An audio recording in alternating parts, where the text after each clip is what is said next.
Welcome to my channel. It's me here. Today we are going to be talking about a mysterious situation where a metal ammo box opened by itself. In the last 2 years of running this channel, I've received a lot of crazy stories from people who have written to me. And today we are going to be looking at one such story that is really intriguing. It comes from someone in Australia. So he was given an old ammo box by his father-in-law who had it for a number of years. But when they went to open it up, they found that it had been opened previously, and it did not contain anything that should have been in there. The lids were also damaged, and the whole thing was pretty mysterious. So let's jump into it. All right, guys. So this is the email I received from Bruce back in November 2020.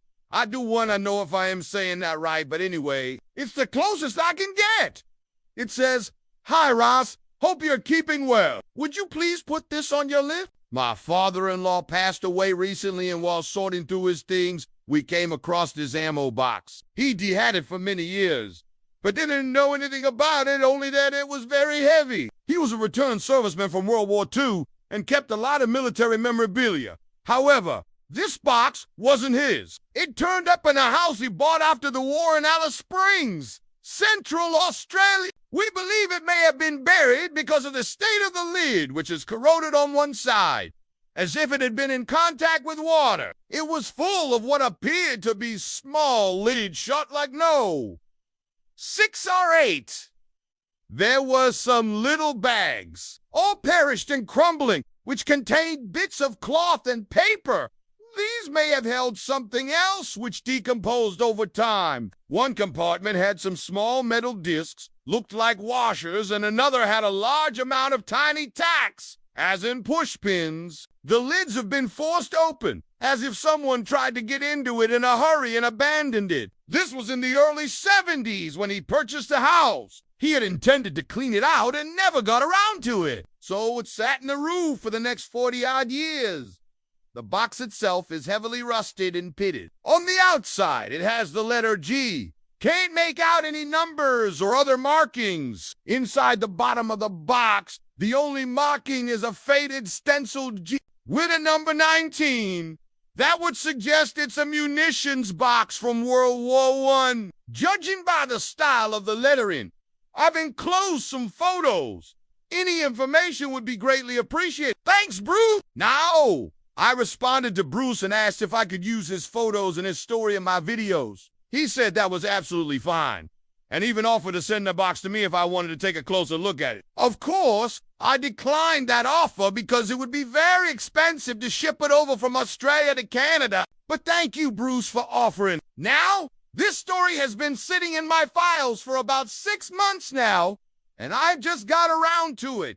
If you're watching this, Bruce, I apologize. I do have plans to go to Australia one day, so maybe then we can hook up and I can see the box in person. Now, before I get to the interesting parts of this story, let's talk about the ammo box itself. They are made of metal and usually have a paint finish on them. They are designed to be waterproof and airtight, meaning that whatever is inside will stay dry and protected from the elements. Back in the day, these boxes were used to store ammunition and small equipment, and they did such a good job that even today, collectors will keep their coins and stamps and other small items inside them. As we saw in the email, this one had small holes in the top that allowed water to get inside. It is missing the rubber gasket that would have sealed the top of the box. This is very important because it shows that the box was likely empty. If it was full of ammunition, then it wouldn't have had a hole drilled in the top of it. Also, if you notice, the inside of the box is very clean. There isn't any rust on the inside, and everything looks relatively new. So whoever put this box in the ground must have cleaned it out before they buried it. Now let's get back to the email. In the first paragraph,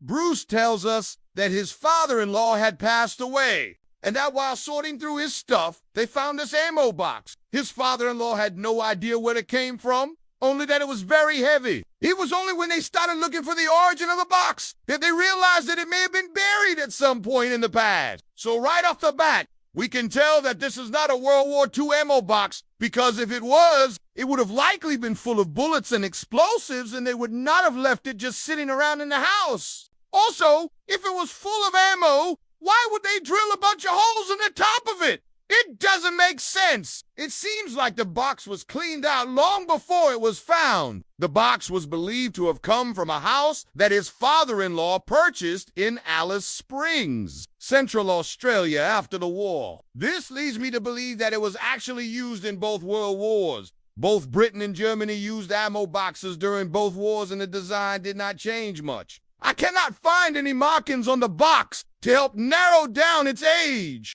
The only marking I can see is a faded stencil G with a number 19.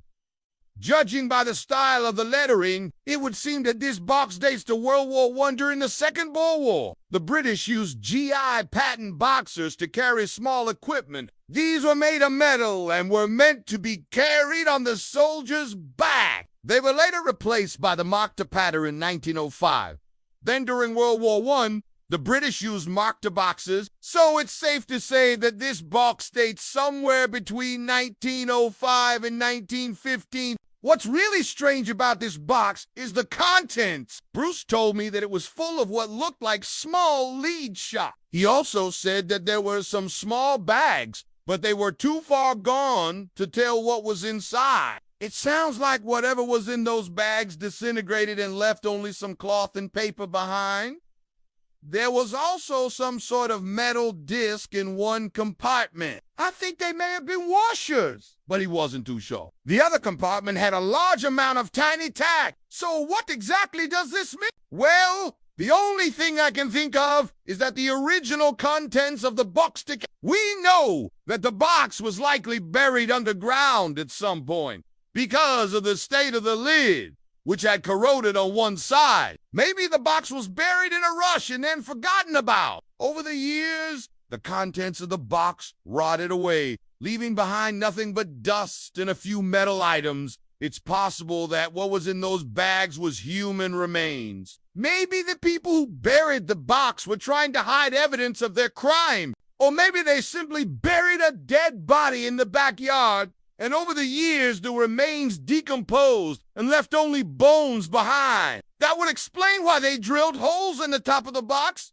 and why it was left in the attic for so long. I did a bit of research into Bruce's father-in-law's hometown, but couldn't find anything about the house or any crimes that may have happened there. It is very possible that the people who lived there before him either built the house themselves or had it delivered from somewhere else. When I say that, I mean, they brought it to the location, but they didn't necessarily build it there. So, in conclusion, this is a very mysterious case. But without more information, it's impossible to say what really happened. I want to thank Bruce for writing to me and sharing his story with me. If you have any information about this ammo box, or if you know where the town is located, please contact me and I will pass on your details to Bruce. If you have a story that you would like to share with me, please contact me. I am always looking for new content. Thank you to all of my supporters for supporting me. I really appreciate it. And I will see you guys in the next video.